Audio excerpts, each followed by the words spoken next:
Olá, tudo bem? Bom dia! Pela Band Maringá, a gente começa mais um Bandcast nesta manhã de quarta-feira. Hoje já é dia 5 de outubro. Como passa rápido o tempo, né? Impressionante. Mas, como eu falo na TV, eu peço licença para entrar em sua casa, em seu estabelecimento comercial e no seu celular. A partir de agora, estamos também na palma das suas mãos. Vamos lá, o nosso entrevistado de hoje é o Dr. Henrique Dallagnol. Ele é ginecologista, obstetra, especialista em infertilidade e reprodução humana, formado pelo maior hospital de fertilidade do mundo, na Espanha, e agora está em Maringá. Doutor, bom dia.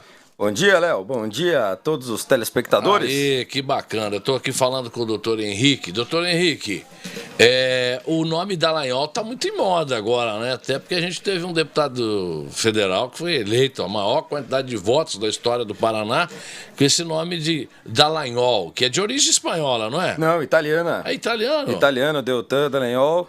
Nós temos o mesmo sobrenome. É um sobrenome descendente da Itália, né? Da migração tardia italiana que veio para o Brasil. Buona gente. Buona gente. Tudo bom na gente.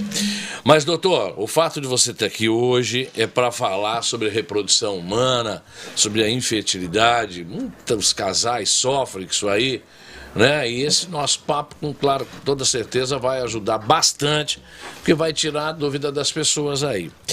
Doutor, eu queria começar o nosso bate-papo perguntando se os casos de infertilidade ou dificuldade de ter um bebê são tão frequentes na população que justifique o senhor trabalhar exclusivamente nessa área.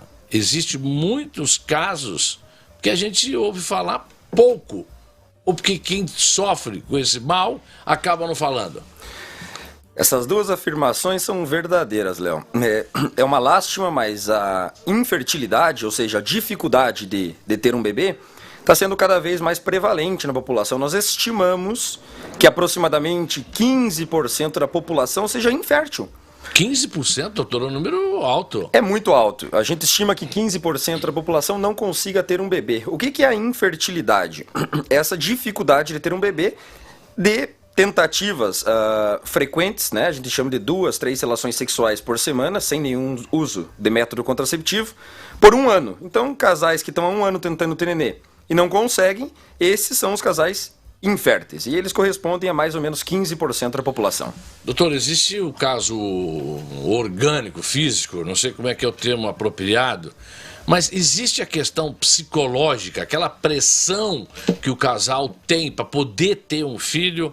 E aí a cobrança é muito grande, não acaba piorando o negócio? Sem dúvida.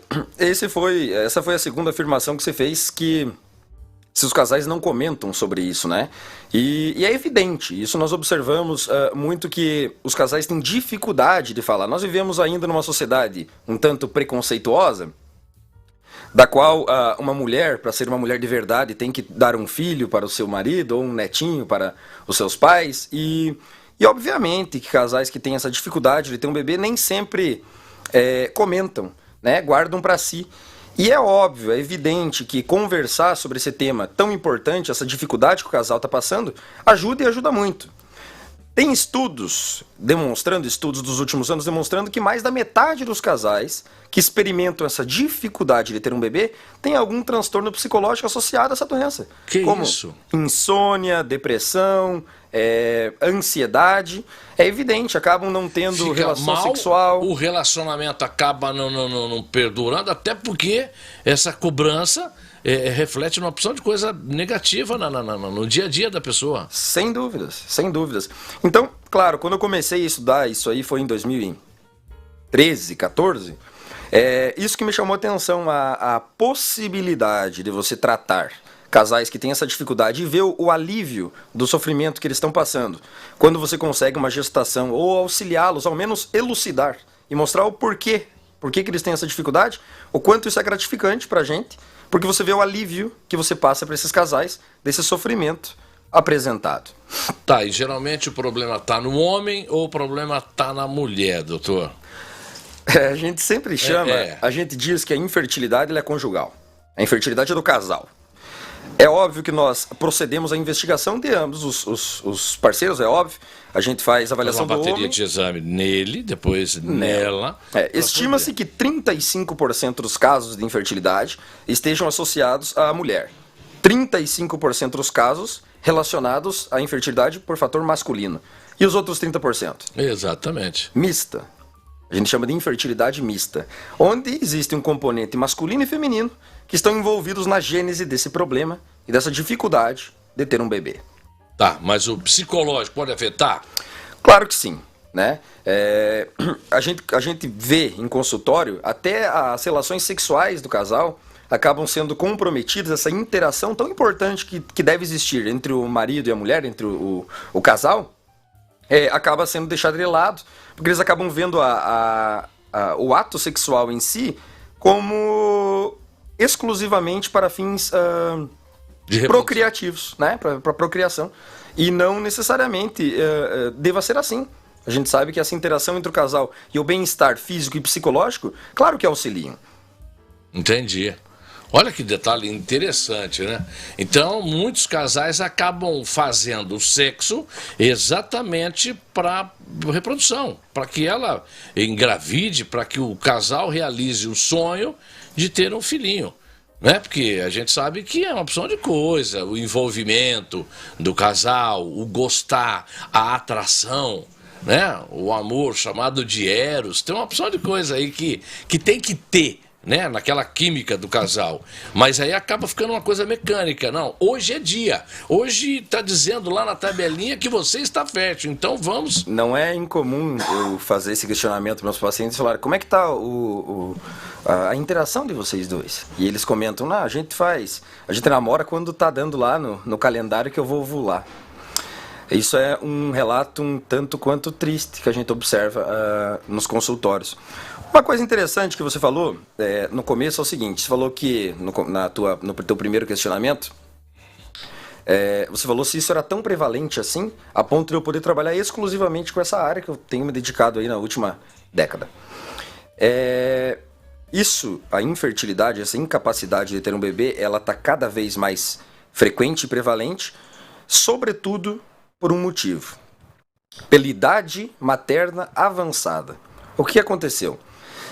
Nós vivemos um período de transição, neste momento, em que a mulher começou a dar prioridade para outras coisas que não a maternidade. Uma mudança de comportamento da humanidade. Da humanidade. A mulher foi inserida no mercado de trabalho, então a mulher ela acaba dando mais prioridade para a sua estabilização financeira, para o seu estado socioeconômico, para a sua carreira universitária, estudantil, seja lá qual for o objetivo, e a maternidade acaba sendo deixada de lado. E veja, eu sempre comento com meus alunos e até com os pacientes que nós homens, nesse aspecto, somos especiais.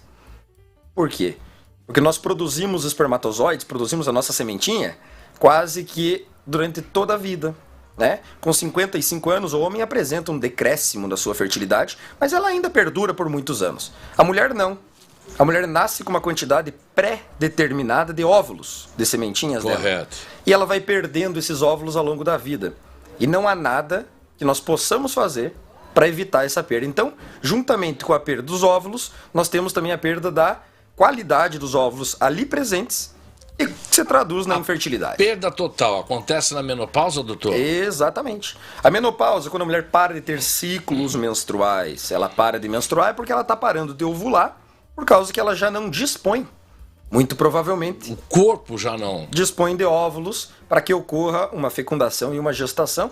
E a paciente acaba parando de ciclar, para de menstruar e entra na menopausa. Porque a gente tem observado que mulheres com idade avançada estão engravidando hoje em dia. E aí quando surge essa gravidez, existe uma preocupação. Olha, antigamente se falava muito que a gravidez na idade avançada pode vir trazer problema para essa criança. Isso é tudo mito, doutor? Ou é real? É real. Isso é real, porque vejam bem, se a mulher nasce com uma quantidade pré-determinada de óvulos, de sementinhas, ela vai ocitando, que é ovulando todos os meses, e vai perdendo esses óvulos. Juntamente com os óvulos, com essa perda, a qualidade dos óvulos também diminui, porque os óvulos que estão ali presentes são os que não foram ovulados nos ciclos menstruais da paciente. No que isso resulta? Por que isso é importante? As taxas que nós chamamos de aneuploidias. O que é aneuploidia? São alterações genéticas nos embriões gerados dessas pacientes, que, claro, o embrião é formado pelo óvulo, que é a sementinha da mulher, e do espermatozoide, quando ele entra dentro do óvulo, vai fecundar, formar o embriãozinho. Esses embriões vão experimentando uma quantidade maior de aneuploidias, de alterações genéticas, com o passar dos anos. Então é evidente, a gente tem como síndrome genética mais comentada a síndrome de Down, por exemplo. Correto? Sim. A síndrome de Down, ela é mais frequente, né? A gente vê que a incidência é aumentada na população com idade mais avançada. Tanto é que o score que nós calculamos de risco para uma mulher ter uma prole com síndrome de Down também leva em consideração a idade. Por quê? Porque os embriões gerados por mulheres com idade mais avançada têm perda da sua qualidade no material genético, que se traduz ou em aborto, ou em falhas de implantação de embrião, ou em nenês sindrômicos, né? Que é o que a gente comenta e que é o teu questionamento. Estou te perguntando isso aí porque eu tive a Sofia e a mãe com 40 anos. E aí surgiu essa preocupação, essa tensão e tal. E é uma menina perfeita, maravilhosa. Claro, o que esperta. Acontece, Léo, graças a Deus. É que muitas das vezes, veja, estima-se que aí 15% da população feminina vai experimentar um aborto ao longo da vida. Agora, se nós fizéssemos beta-HCG, que é o teste de gravidez, seriado em mulheres que estão tentando conceber, nós veríamos que essas taxas são muito mais altas, porque é a seleção natural, a seleção da vida. É Deus que não deixa que o embriãozinho implante adequadamente e gere um nenê, porque muito provavelmente teria alterações genéticas. Então veja bem, mulheres com 40 anos têm até 80% dos seus embriões com alteração genética. É muito. Entendi. A cada 10 embriões formados por uma mulher com 40 anos, aproximadamente 7 a 8 têm alteração genética. Aí você me pergunta, mas então por que todas as mulheres que têm nenê com 40 anos, a cada 10, 7 ou 8 não tem um nenê com alguma síndrome? Porque essa mulher aborta e nem sequer sabe disso. Ou o embriãozinho não implanta dentro do útero, como se fosse a seleção natural da vida. Isso acontece sem que a mãe saiba. Muitas das vezes as mulheres chegam e falam assim, neste meu ciclo menstrual, a minha menstruação atrasou 10 dias e depois quando desceu muito. Desceu com força. Na verdade, muitas dessas mulheres, por vezes, estão até abortando. E não sabem. E não sabem. O aborto é muito mais prevalente do que nós imaginamos. E muito mais prevalente em mulheres... Involuntário, lógico. Claro, involuntário. Em mulheres com idade avançada. Então, nós estamos buscando na medicina reprodutiva, no mundo como um todo, maneiras de atenuar ou diminuir o impacto que a idade avançada da mulher possa ter na infertilidade e na incapacidade de ter um nenê saudável. Ah, legal. Até saiu a conversa aqui, a atriz Cláudia Raia, com mais 55 anos. 55 anos e tal. Então, deve ter um acompanhamento especial, não tenha dúvida.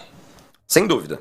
Agora, a Cláudia Raia, que foi um caso que aconteceu acho que na semana passada, que foi motivo de bastante discussão na rede social. Principalmente na sua área, né? Lógico. Muitos colegas, inclusive, vieram questionar a possibilidade dessa gestação espontânea, mas ela não declarou, evidentemente, se foi, de fato, buscado uma gestação com tratamentos reprodutivos ou se foi espontânea. Espontaneamente, com 55 anos, convenhamos que a probabilidade de uma gestação é muito baixa. Existe, mas é muito baixa, há relatos. Mas isso levanta um ponto importante. O que será que ela estava fazendo para poder ter uma gestação com 55 anos? Muito provavelmente ela tinha um estado de saúde muito cuidado, muito assistido. Né? Uma paciente que estava apta para uma gestação. E ela conseguiu mostrar a possibilidade da realização de um sonho numa idade mais avançada.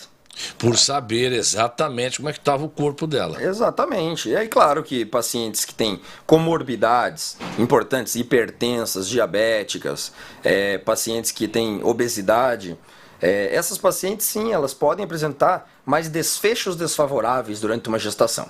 Que é o pré-natal de alto risco, a gente chama, e que deve ser cuidado um pouco mais com proximidade, digamos assim. É complicado, porque tem aquela gravidez que chega na adolescência. Alguns casos até na infância. E aí aquela garota, aquela menina está totalmente despreparada. Mas ela vem. Por conta de quê? Porque está na melhor fase da fertilidade. No ápice da fertilidade, digamos assim. Sem dúvida. Sem dúvida. Aquilo tá brotando. Doutor, eu queria que você falasse para mim sobre o congelamento de óvulo. E você faz essa técnica, está muito em uso, está em ascensão, como é que é? Graças a Deus está em ascensão, eu faço. Esse talvez seja o trabalho que eu tenho executado aqui no Brasil, nesse último ano, que foi quando eu voltei para o nosso país, com mais frequência. O congelamento de óvulos, ele veio como uma alternativa. É uma orientação médica ou é uma decisão da mulher? Uma decisão médica e da mulher. É evidente que o médico assistente, ele tem o dever de passar informações para a paciente para que ela possa ponderar ou não a necessidade de realizar o congelamento de óvulos. O congelamento de óvulos tem como objetivo diminuir ou atenuar o impacto da idade na fertilidade da mulher, que foi o que nós conversávamos. Exatamente. Se a mulher tem uma perda progressiva e gradual da sua quantidade de óvulos ao longo da vida, e eu tenho a possibilidade de sacar esses óvulos dos ovários e congelá-los, então, se no futuro esta paciente não consiga ter um bebê, seja infértil, nós podemos proceder ao descongelamento desses óvulos, microinjetaremos um espermatozoide dentro para realizar a fertilização e vamos gerar um bebê em laboratório. Ela escolhe o pai, o dono desse espermatozoide, ou não necessariamente? Depende. Claro que se for um casal, né, será com o espermatozoide do marido, exceto se ele for azospérmico, se ele não tiver, nós recorremos a banco de sêmen, né? Que também é uma técnica que a gente tem usado muito. Mas qual que é o objetivo disso? Vamos dar um exemplo de uma paciente com 30 anos, que está terminando sua pós-graduação, ainda não atingiu o status social, econômico, a carreira acadêmica que ela gostaria, e ela tão pouco tem desejo de constituir uma prole, de ter uma família neste momento. Então essa paciente vai ser submetida ao congelamento de óvulos. Seria a atitude mais inteligente e que está sendo preconizada até em serviços públicos de saúde de alguns países desenvolvidos. Mas bem, ela congela... A gente fala sobre isso já. Conclui seu raciocínio. A gente congela esses óvulos.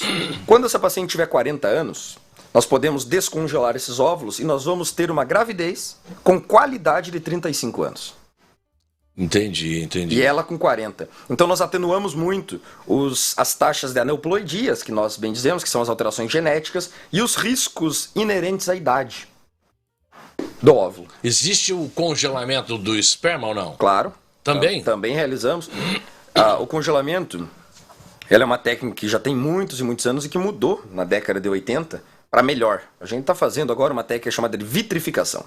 Vitrificação é o congelamento rápido, uma técnica que não forma cristalzinhos de gelo que causavam danos para esses gametas. Então, um homem que, por exemplo, descobre que tem um tumor testicular e tem que fazer tratamentos que a gente chama de tóxicos para fertilidade, químio, radioterapia, seja lá o que for, esses homens podem optar pelo congelamento de espermatozoides para que depois do tratamento curativo oncológico, caso fique com alguma sequela, ele pode usar. Essa é uma indicação, inclusive, para pacientes que congelam óvulos, pacientes, mulheres, que vão se submeter a tratamentos gonadotóxicos.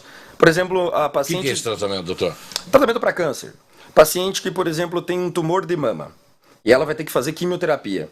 A quimioterapia, qual que é o intuito da quimioterapia? Quimioterapia, ela vai induzir a morte celular dessas células que estão proliferando de uma maneira desordenada. Ela vai inibir essa proliferação celular do tumor. Só que os óvulos também são células. E eles respondem a esses agentes. Antigamente nós usávamos agentes alquilantes, que ciclofosfamida era mais conhecido, que era mais tóxico para os ovários. Então o que eu tenho recebido em consultório? Pacientes que estão em idade reprodutiva, descobrem que tem câncer de mama, não tem prole definida. Ela vai comigo em consultório e fala: doutor, eu preciso congelar meus óvulos para ontem, porque eu tenho que fazer um tratamento que pode, inclusive, impactar na minha fertilidade. Então o congelamento de óvulos também começou para isso, para tratamentos gonadotóxicos, tratamentos voltados para o câncer. Paciente que tem tumor de intestino, de colo de útero, que precisa fazer radioterapia, da mesmo modo, tem também a indicação de fazer o congelamento de óvulos. Doutor, mas se a mulher preservou a fertilidade, quanto tempo embriões e óvulos pode ficar congelados e como é que funciona o tratamento se quiser usar no futuro? Veja bem. Qual é a vida desse óvulo congelado? Não existe prazo máximo para que esses embriões e óvulos permaneçam congelados. Quando eu estava na Espanha 2 anos atrás, nós tivemos o nascimento de um bebê que estava congelado sob a forma de um embrião, é evidente, por 20 anos. Ficou congelado 20 anos o embrião, nós procedemos ao descongelamento, transferimos para dentro da cavidade uterina e ocorreu uma gestação e um recém-nascido vivo. Então imagine que não existe prazo. As coisas de filme que a gente ouvia falar e aquilo achava que era ficção, isso é possível então, É o que nós fazemos, né? Não existe prazo. Como eu falei, as técnicas de congelamento tiveram um avanço significativo nas últimas décadas. Então esses malefícios causados pelo congelamento foram atenuados ou quase excluídos da técnica. Então a gente hoje experimenta sobrevida. Os embriões e óvulos sobrevivem ao descongelamento em 90% dos casos. É muito. As taxas de sobrevivência celular após. Então, o que a gente faz? A mulher libera um óvulo todos os meses. A gente usa hormônios, o mesmo hormônio que ela produz. Esse hormônio, Léo, pode vir tanto da urina de mulheres menopausadas ou hormônios produzidos em laboratório. Que isso? É verdade, são as gonadotrofinas urinárias que nós chamamos. E nós fazemos injeções na paciente por um período de 8 a 10 dias. Para quê? Ela não libere só uma sementinha no mês, mas que todas aquelas que ela iria perder e que ela recrutou desses ovários cresçam e amadureçam. Então, e que sejam saudáveis ao ponto do congelamento. Exatamente. E ao invés dela ovular essas sementinhas, nós entramos com uma ecografia, fazemos uma ecografia transvaginal e entramos com uma agulha fina, aspiramos os ovários da paciente, tiramos esses óvulos, essas sementinhas, e vemos quais são maduros e congelamos. Esse é o primeiro passo. O primeiro passo do congelamento de óvulos, ele é o primeiro passo de uma fertilização in vitro. A diferença é que nós não vamos fecundar. Como é que a gente vai usar esses oócitos, que é o termo técnico dos óvulos, congelados? A gente descongela esse óvulo, busca os melhores espermatozoides, colocamos dentro do óvulo e levamos ao incubador. O que o incubador no laboratório está fazendo? Está simulando o que acontece no útero e na trompa. O que acontece na natureza. Faz encontro dos dois. E após 5 dias, após 5 dias, após passar ali a seleção... começa uma vida. Começa a vida. E aí, esses 5 dias, que é o funil da FIV, que a gente fala, que é o que é funil da FIV? É a seleção natural da vida. Dos embriões que não seriam saudáveis, que seriam aneuploides, que bloqueiam o seu desenvolvimento. No 5º dia, nós procedemos à transferência deste embriãozinho para dentro do útero, para que então ocorra a implantação e uma gravidez. Então, esses são os passos que você realiza para fazer uma transferência embrionária, fruto de um congelamento de óvulos realizado anos atrás. Descongelo o óvulo, microinjeto o espermatozoide dentro do óvulo, gero o embrião em laboratório e transfiro para um útero preparado. Essa transferência ela pode ser feita num útero que eu preparei artificialmente, ou eu posso até monitorizar o ciclo natural da paciente e transferi-lo no momento em que eu julgue adequado, para que haja um sincronismo, ou seja, esteja dançando a mesma música, o útero e o embrião, para que eu encontre os dois, gerem um neném. Na melhor hora. Na melhor hora. Então, esta é a técnica, é assim que nós procedemos a transferência embrionária. Que evolução, hein, doutor? Nessa área. Porque a gente ouvia falar isso aí na pecuária, nas raças nobres, né? No bovino, no Nelore, no Brahma, no Guzerá, e assim por diante, que era feito, tinha aquele tamborzinho, né? Que o congelamento ali e tal. E qual que evoluiu primeiro? Foi na pecuária ou foi na humana, doutor? Sempre os estudos começam, né, em animais. Né, os experimentos, os avanços acontecem muito. Existem fases de estudos, né, e eles até serem testados em humanos, né, eles são sempre. Porque a gente sabe que tem animais campeões que ganharam vários prêmios, que aí o boi já morreu faz muito tempo, mas estão vendendo sêmen dele ainda. Sem dúvida. Por um valor exorbitante. Por causa que se procedeu o congelamento, né? Da forma e da técnica correta naquela circunstância. Não existe prazo para utilizar.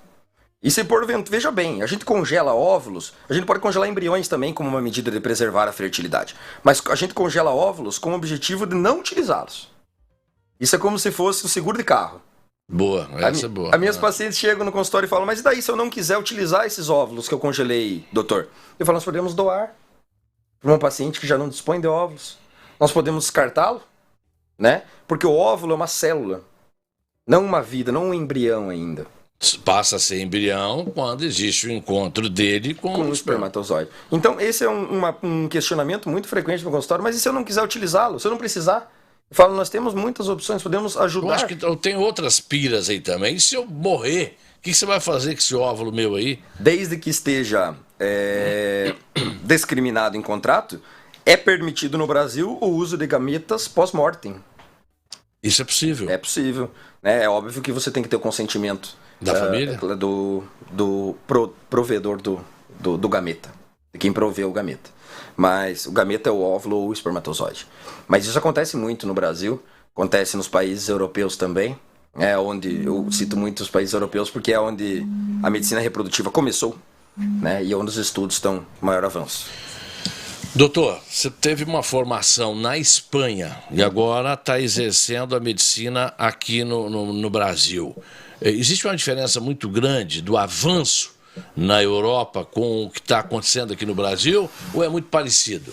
Hoje em dia, pela globalização, pelo acesso à informação, é evidente que os centros de pesquisa mais importantes são europeus.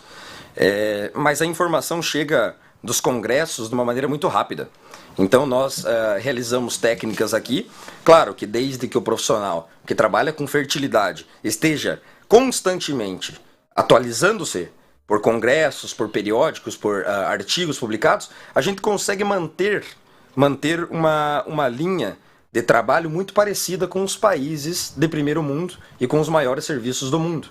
Então a informação ela é fácil de ser conseguida. Basta que nós sempre estejamos nos atualizando. Eu estou analisando aqui o doutor Henrique Dallagnol, com quem a gente está falando sobre fertilidade. É um médico jovem. Você tem quantos anos, doutor? 31 anos. 31 anos, com todo esse conhecimento, com toda essa dedicação. Dá uma diferença muito grande. A minha filhinha nasceu com um médico que fez 6.000 partos. Então é uma coisa assim, mecânica. É mais uma criança que ele está tirando tal, é muito automático. Mas aí você vê que você está recém-formado, podemos dizer assim, se especializando e vem com uma garra, uma energia renovada.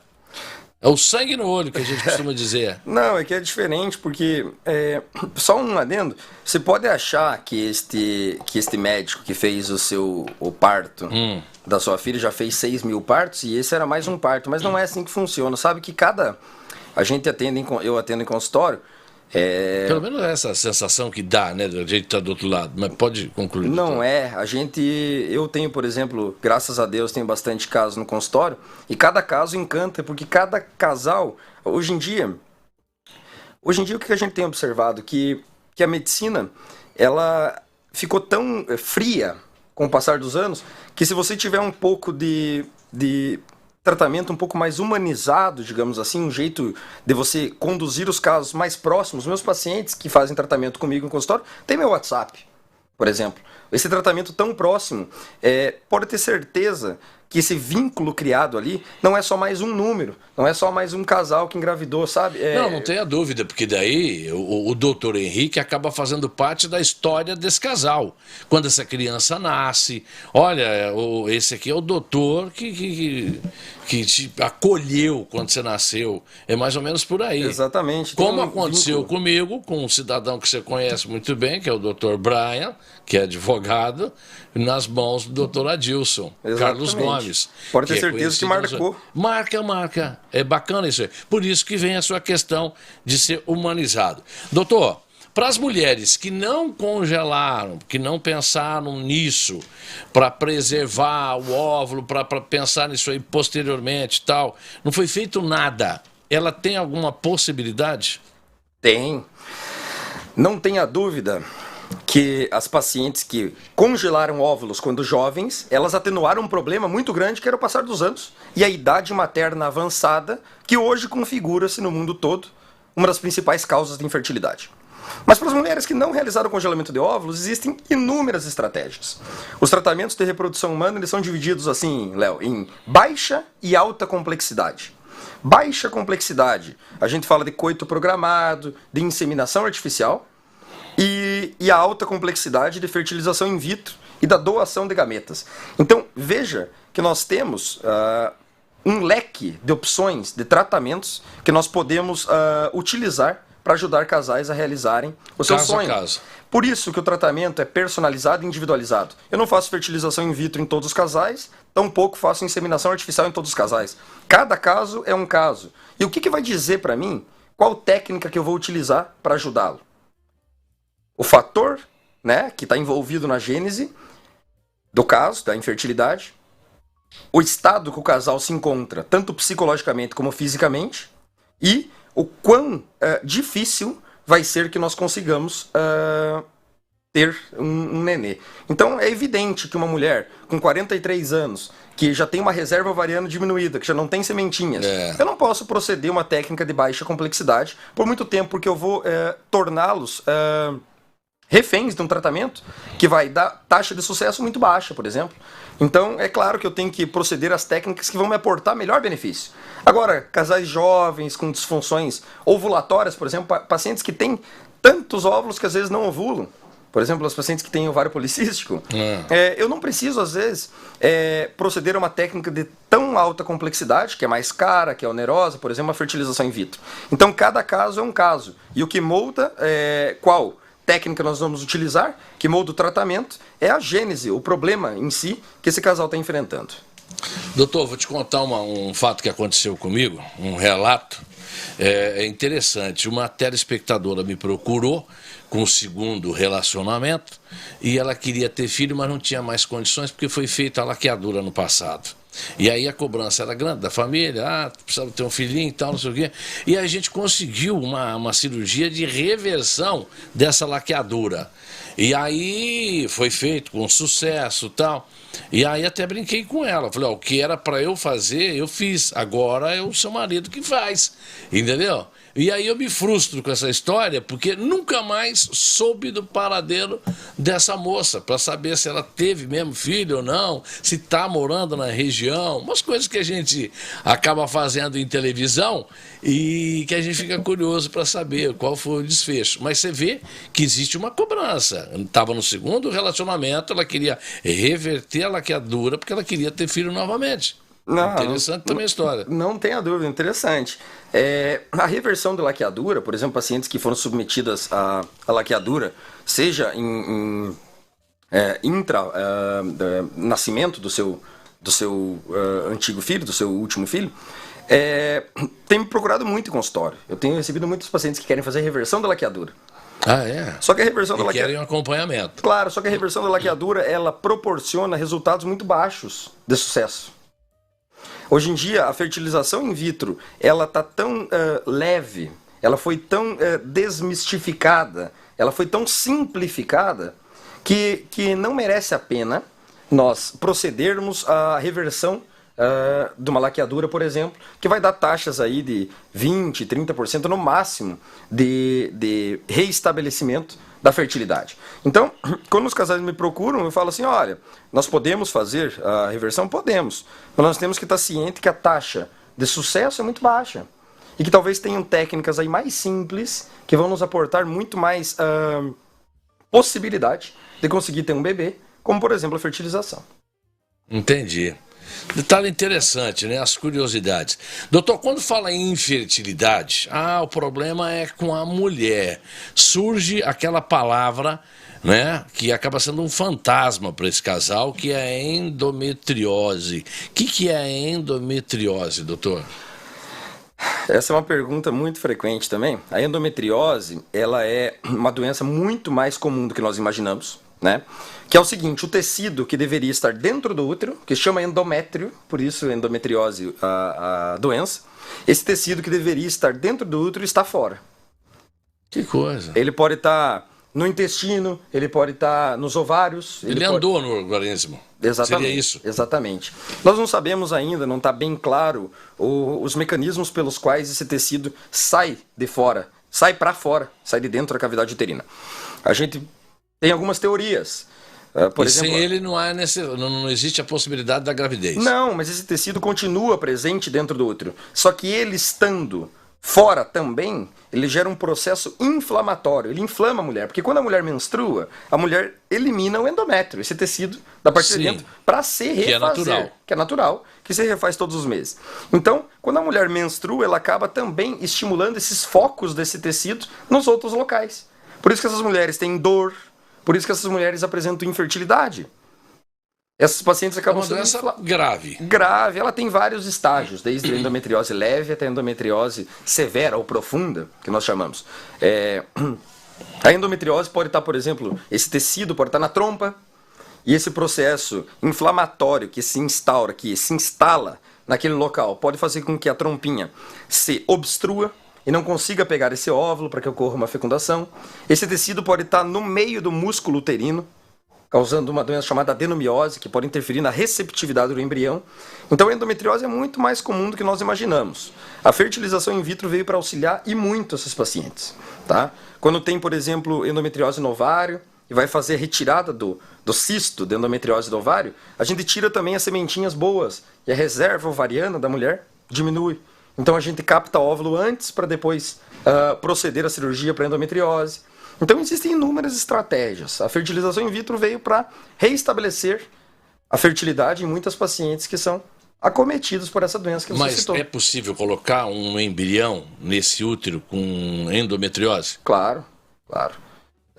O útero, a gente vai transferir o embrião para dentro da cavidade uterina no endométrio, que é o tecido que está no local correto. Agora, se a paciente tem esse tecido em outros locais, por exemplo, na cavidade pélvica, por exemplo, a gente pode proceder ao bloqueio hormonal da paciente antes, para que ela se desinflame, né? Se essa paciente tem endometriose nas trompas e acumula líquido nas trompas, às vezes a gente tira as trompas para fazer a transferência do embrião. Existem inúmeras estratégias que a gente usa, mas é possível, sim, uma gravidez em paciente com endometriose. Inclusive, esse é um público que eu tenho atendido quase que todos os dias em consultório, com dificuldade para ter nenê. Que legal, interessante. O senhor se expressa muito bem, a conversa flui, é legal, né? É uma aula, na verdade, para gente que não é do ramo. Mas eu acho que esse nosso papo serviu para esclarecer para muitas pessoas. Doutor, diante do que o senhor ouve lá no seu consultório, tem algum assunto interessante que a gente não abordou aqui? Eu acho que, primeiramente, claro, eu quero agradecer o convite para estar aqui falando desse tema tão importante, mas eu acho que a mensagem que tem que ficar é o seguinte: a medicina reprodutiva está tão avançada que hoje é possível ter um bebê quase que em todas as situações. O que a gente precisa é investigar o casal e achar o tratamento adequado para cada caso. Né? Sem meter os pés pelas mãos, sem fazer um tratamento, uma investigação demasiadamente rápida, ou instaurar um tratamento de uma maneira muito precoce, mas investigar, acolher e entender o casal, que existe estratégia para tudo. Existe ovo doação para paciente que não tem óvulos, por exemplo, que um parente de até 4º grau, ou uma doação anônima, pode então lhe dar a possibilidade de ter um embrião e um nenê. Então, existe tratamento e existe estratégia para quase tudo. Então, essa é a mensagem que tem que ficar. Outro ponto importante foi as duas primeiras perguntas que você realizou, que é sobre o congelamento de óvulos. Congelamento de óvulos é uma estratégia que deve ser sempre abordada e discutida com pacientes que têm aí 30 anos, por volta de 30 anos, e não pensa em ser mãe naquele momento. Porque isso pode aliviar muito o sofrimento de uma paciente, de um casal, no futuro. E é uma estratégia muito mais simples do que a gente imagina. Tá certo. O senhor atende em Maringá? Atendo em Maringá, na Mater Baby. Né? Eu também sou professor da Unicesumar, da Universidade, do curso de Medicina. E atendo na Mater Baby, aqui na Avenida Carlos Borges, dentro do Hospital Modim. Ah, que bacana. Então eu falei com o doutor Henrique Dallagnol, ginecologista, obstetra, especialista em infertilidade e reprodução humana.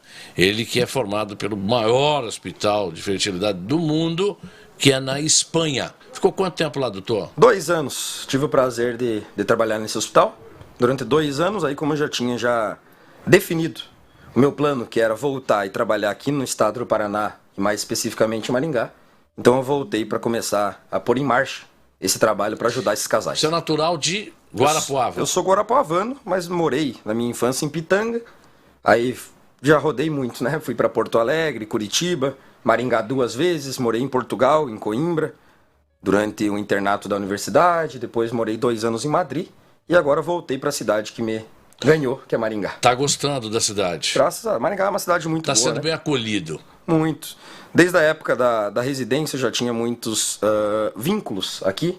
E isso também foi um dos motivos pelos quais me trouxeram novamente para essa região aqui para o norte do Paraná. É porque eu tenho um filho acadêmico em medicina, e aí você vai entender onde eu quero chegar. Ele está indefinido. O que você vai querer fazer? Cardiologia? Tá. Ele fica imaginando, pensando que não está definido. Então, com o curso em andamento, esse acadêmico acaba escolhendo. Claro, não é na verdade... E você optou por reprodução humana. Não é na verdade o acadêmico que escolhe a área que vai escolher o acadêmico. Ah, é? Quando você tá... Isso aconteceu comigo e com muitos amigos meus, nós conversávamos sobre isso que, por exemplo, eu fui um médico muito feliz na minha escolha, mas mais do que isso, quando a gente tá, durante a nossa formação, lá no internato, e você roda por múltiplas especialidades dentro da medicina, sempre tem uma delas que mexe contigo, que te chama, e quando você vê, você está inserido nessa área, sem nem ter a necessidade de um tempo ter batido o martelo e falado o que eu vou fazer agora? Tenho isso, isso, isso. A vida vai tomando o seu rumo. Então, essa ansiedade, ela é compreensível, mas o tempo é o senhor da razão nessa situação. Você vai encaixando. Você vê que em 2012, 13, eu estava na faculdade, foi quando eu escrevi o primeiro trabalho meu sobre congelamento de óvulos. Isso faz 10 anos. Que é o que nós estamos comentando hoje. Uma coisa que te chamou atenção. Me chamou atenção enquanto aluno de medicina. E depois, quando eu fui fazer a residência de ginecologia e obstetrícia, que foi aqui na Universidade Estadual de Maringá, na UEM, onde eu aprimorei essa parte da ginecologia e obstetrícia, também escrevi sobre hormônio antimileriano, reserva ovariana. Então, vejam que em determinados momentos da vida, a especialidade foi ganhando e foi tomando seu curso natural. E hoje, graças a Deus, eu consigo trabalhar com a área que me encanta. Então, essa ansiedade do seu filho é compreensível, mas a vida vai decidir por ele. E você optou pelo milagre da vida. Aí foi bacana. Doutor, você tocou no assunto para a gente encerrar, que a gente não tinha abordado ainda, e muito se fala, a questão hormonal. Acontece do homem ou a mulher estar com o hormônio baixo e ter que repor para poder ficar melhor? Sem dúvida, né? As disfunções hormonais estão muitíssimo relacionadas com a infertilidade. A principal disfunção hormonal na mulher, que eu atendo toda semana em consultório, é a síndrome dos ovários policísticos. Você já deve ter ouvido falar isso, todo mundo já ouviu falar. A síndrome dos ovários policísticos está envolvida nessa causa específica de infertilidade, a disfunção hormonal da paciente. O paciente produz muito um hormônio e pouco outro, e por isso não consegue liberar sua sementinha todos os meses. Paciente que produz o hormônio chamado prolactina, por exemplo, que é o hormônio que produz leite, em momentos que não está lactente, ela também inibe a ovulação e a liberação da sementinha, é uma disfunção hormonal. Paciente que tem disfunção nos hormônios da tireoide, também acaba não conseguindo ter um nenê. Pacientes que fazem exercícios físicos exaustivos, maratonistas, aquelas pacientes atletas de alta performance que eu tenho atendido em consultório, também têm disfunções hormonais e não conseguem ter nenê por esse problema. Pacientes que usam hormônios para academia, andrógenos, oxandrolona, que está na moda, que o pessoal usa para ganhar massa muscular, também bloqueia a ovulação, e no homem do mesmo modo. Interessante. Então veja que as disfunções hormonais estão diretamente relacionadas à infertilidade, né? Isso eu atendo em consultório todos os dias. Até tive esse mês a gravidez de uma paciente que não ovulava, ficou em ciclos de anovulação, que nós chamamos, não menstruava e não liberava sua sementinha, por utilização de hormônios para fazer academia, para ser atleta de alta performance, heterofilista. Uma coisa atrapalhou a outra. Atrapalhou a outra, eu tive que fazer esse ajuste, essa suplementação hormonal, para que essa paciente conseguisse, de uma maneira espontânea, ela conseguiu, não precisou de fertilização in vitro, mas conseguiu uma gravidez só com o equilíbrio hormonal que nós conseguimos nesse caso. E aí foi um tempo até descobrir que o problema era esse. Exatamente, a investigação que eu bem falei e depois o tratamento. Tá certo. Doutor Henrique Dallagnol, sucesso na sua profissão. A Band Maringá está aqui sempre à disposição. O senhor deve participar de outros programas aqui na casa. É um prazer tê-lo aqui e tirar essas nossas dúvidas e as dúvidas de quem está nos acompanhando aí. Obrigado. O prazer é todo meu, Léo, a todos os telespectadores da Band Maringá, né? Podem me seguir nas redes sociais, se quiserem Instagram, Henrique Dallagnol. E o meu site também, que é doutorhenriquedallagnol.com.br, no canal do YouTube, que é Dr. Henrique Dallagnol. Ali nós subimos conteúdos quase que periodicamente para falar desses temas tão importantes e que impactam tanto na nossa vida, sobretudo a dificuldade de ter um bebê. Sucesso, doutor. Um abraço. Obrigado, tá? Tudo de bom. Muito obrigado. Valeu, gente. Finalizamos por aqui.